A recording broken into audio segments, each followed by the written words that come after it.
I'd contact city, and I wanted to originally put the building on our lot at home, and it was against city ordinances. So I contacted the city, and we started looking for buildings, and the few I had seen weren't going to work. And so we had kind of started rummaging through files, and I said, well, what about this building? So the city helped me get the number for the gentleman who owns this, and I ended up meeting up with him, and it was the best building I had seen, and it was perfect because when we started, this was wide open. There was this random little room over there and a platform thing over there, but when you knocked it all down, it was beautiful and it was wide open, and and the windows caught me because they give so much light, and it's just really bright, and it's right on Main Street, so I could have the new people who came into town know where it was, because when I moved to town 6 years ago, I had no idea there was anybody in town that cut hair. And I found out while doing my business plan that there was another person in town that cut hair I didn't even know about. So it's kind of neat to be right on Main Street, and Centerville really wants to bring more businesses to Main Street and bring more people in. And with me working in Vermillion for 5 years, I'm lucky enough that I have some amazing clients that will follow me here, that have already, which is awesome. It's really cool. And how were you assisted in the process? The city gave me the numbers to contact, and I sat down with Nancy and we wrote the business plan. She came right to my house, which was really cool because I have a 2-year-old son who is everywhere.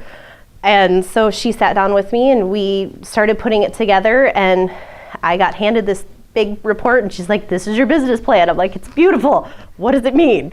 And so I got everything described to me and how it was worked, and I was ready to go to the bank, and then I met Brent at the bank and we started that, and it went so fast and so quick, and it was so easy because it all went together, and I felt like I didn't have to do anything besides be like, I want to open my salon and you want to help me. Yes. Yeah. And the name Shear Attitude is a fun story. My grandma is originally from London, Kentucky.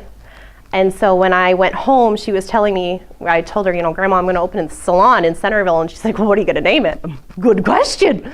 So she got the London, Kentucky phone book out and went through these beauty salons, the names of beauty salons. And she read off a couple, and we got to Shear Attitude, and she's like, that's it. And I'm like, it is. And so Shear Attitude came from London, Kentucky. That was kind of cool. And it's very fitting. It's very fitting because I've got the personality where I can relate with the women on like the mothers and the jobs and home life, but I can still do the guys thing because my husband is into hunting and trucks. So I get to go hunting, and I get to talk bucks and trucks and say John Deere's rule and fun stuff like that, and so I can relate with the guys too. So an attitude works pretty good. So where do you plan to go from here?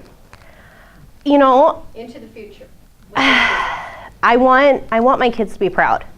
I want my kids to be like my mom owned Shear Attitude, and I want it to be a very comfortable place for people to come in town. I want them to know that we're family orientated, that we're open later hours so we're more convenient to you. I'd like to get, maybe another stylist or two in the future. Right now I prefer just me because it's like I'm having to start all over again with a clientele. And I'm hoping in 2 years we can buy the building, and the back part of the shop that's chaos right now could maybe become a spa, or it can become Kyle's new workshop where he can go and hang out too.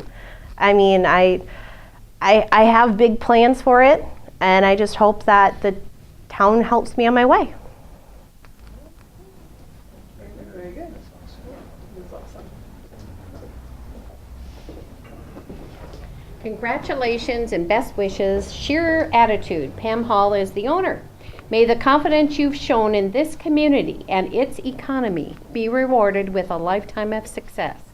To help you achieve this goal, the Southeast Enterprise Facilitation Project presents you with your first dollar of profit dated May 1st, 2012. Yay! Thank you.